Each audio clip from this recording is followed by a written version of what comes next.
Hello friends, इसके पहले video में हमने जाना था कि फूल और फूल के भाग क्या होता है। इस वीडियो में हम जानेंगे परागण तथा निषेचन। एक फूल में परागण और निषेचन कैसे होता है वो हम इस वीडियो में जानेंगे। दोस्तों, इसके पहले हमने आपको फूल के सभी पार्ट के बारे में बता दिए थे, लेकिन मैंने एक पार्ट के बारे में नहीं बताया था। वो ये है कि फूल का ये जो नीचे वाला भाग, जो गोल सा भाग दिख रहा है, उसको हम पुष्पासन बोलते हैं। इसको हम क्या बोलते हैं? पुष्पासन। आसन का मतलब क्या होता है? आसन का मतलब जिस पे हम बैठते हैं, यानी गद्दी। तो पुष्पासन का मतलब पुष्प जिस पे बैठते हैं उसी को हम बोलते हैं पुष्पासन। तो आइए समझते हैं परागण क्या होता है। मैंने आपको बताया था कि ये जो नर भाग होता है वो कितने होते हैं? 3 होते हैं। ये जो लंबी सी कली गई है वो क्या है? पुंकेसर है। पुंकेसर के बाद ये गोल सा जो संरचना है वो क्या है? परागकोश है। परागकोश में कण भरे रहते हैं जिनको हम बोलते हैं परागकण।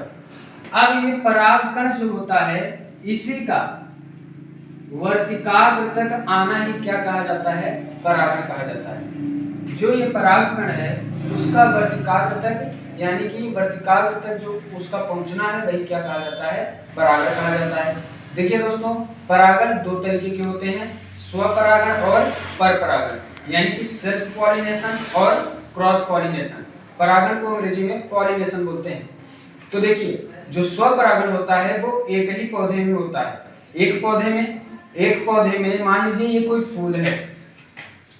फूल है, इसका परागकोश इसी के वर्तिकाग्र पर चला है, तो इसको हम स्वपरागण बोलेंगे। लेकिन किसी एक पौधे में 2 फूल हैं और एक फूल से दूसरे फूल में वो परागकण वर्तिकाग्र पर गए हैं, तो उसको भी हम स्वपरागण ही बोलेंगे, क्योंकि फूल तो अलग है लेकिन पौधा वही है। मान लीजिए अगर कोई दूसरा पौधा है, अगर ये दूसरा पौधा है, इसमें एक फूल है, और मान लीजिए थोड़ी दूरी पर एक दूसरा पौधा है, उसमें एक फूल है, अगर उनके बीच जो परागण होगा वो क्या कहलाएगा? परपरागण कहलाएगा। देखिए, जैसे ये क्या है? परागकण भरे हुए हैं। परागकण अगर इस फूल के वर्तिकाग्र पर आता है और ये दूसरा पौधा है, तो इसको हम बोलेंगे परपरागण, क्योंकि ये दूसरे पौधे के फूल में हुआ है। अब आपको समझ में आ गया स्वपरागण परपरागण क्या होता है। लेकिन आपको यह समझना जरूरी है कि जो परपरागण होता है वो ऐसे ही नहीं होता, यानी उसके लिए किसी साधन की आवश्यकता पड़ेगी।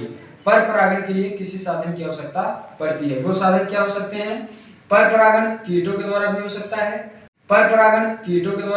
है, पंछियों के द्वारा भी हो सकता है, लेकिन ज्यादातर कीट के द्वारा ही होता है। तो जो परपरागण होता है वो कीटों के द्वारा भी हो सकता है और पंछियों के द्वारा हो सकता है,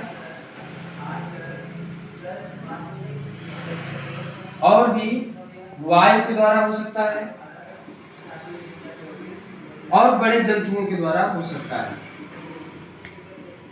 तो परपरागण कैसे हो सकता है? कीटों द्वारा, यानी कि इस फूल में कोई भौरा बैठा, इस फूल से परागकण जब वो भौरा लिया, भौरे में देखिए कुछ बाल होते हैं जिनसे परागकण उसमें चिपक जाते हैं। फिर जो परागकण उसमें चिपक जाते हैं, मान लीजिए घूमते घूमते आया, इस यहाँ पे वर्तिकाग्र पर बैठ गया और वर्तिकाग्र पर जो परागकण थे वो चिपक गए, तो ये परागण हो गया। पंछियों के द्वारा भी हो जाते हैं परागकण। वायु द्वारा परागकण होते हैं। वायु द्वारा परागकण कहाँ पे होंगे? जैसे गेहूं की फसल हो गई, धान की फसल हो गई, तो पूरे गांव में, खेतों में भरा रहता है पूरा फसल उसका। तो अगर कोई पंछी या कीट परागण करेंगे तो 1 महीना 2 महीना तो लग जाएगा परागण करने में, तो फसल कब होगी? इसलिए उसमें वायु परागण होता है। जब हवाएं चलती हैं तो परागण हो जाता है। जंतु द्वारा जैसे बड़े जानवर, जैसे कि हाथी, रेफ्लेसिया का फूल सबसे बड़ा पुष्प होता है, उसमें हाथी परागण कर देता है। और जैसे हम लोग होते हैं, मान लीजिए कोई बगीचा है, बगीचे में हम लोग ऐसे हाथ करते हुए चले जाते हैं, तो उसमें क्या हो जाता है? हाथ के द्वारा एक फूल के परागकण दूसरे फूल के वर्तिकाग्र पर चिपक जाते हैं, वहां पे हम परागण हो जाता है। वहां पे परागण कौन कर देता है? हम परागण कर देते हैं, यानी कि ये क्या हो गया? जंतु द्वारा परागण। तो परपरागण आपको समझ में आया कितने प्रकार के हो सकते हैं? कई प्रकार के हो सकते हैं, कीटों द्वारा, पंछियों द्वारा, वायु द्वारा, जंतुओं द्वारा। आइए समझते हैं निषेचन क्या होता है। देखिए, जब परागकण वर्तिकाग्र तक चला आता है तो उस क्रिया को हम परागण बोलते हैं। लेकिन फिर यही परागकण नीचे अंडाशय की तरफ आता है, अंडाशय में, और जो अंडाशय में अंडाणु होते हैं वो इसी परागकण से क्या करते हैं, मिल जाते हैं। इसी परागकण से क्या हो जाते हैं, मिल जाते हैं, और उसी के मिलने की क्रिया को क्या कहते हैं, निषेचन।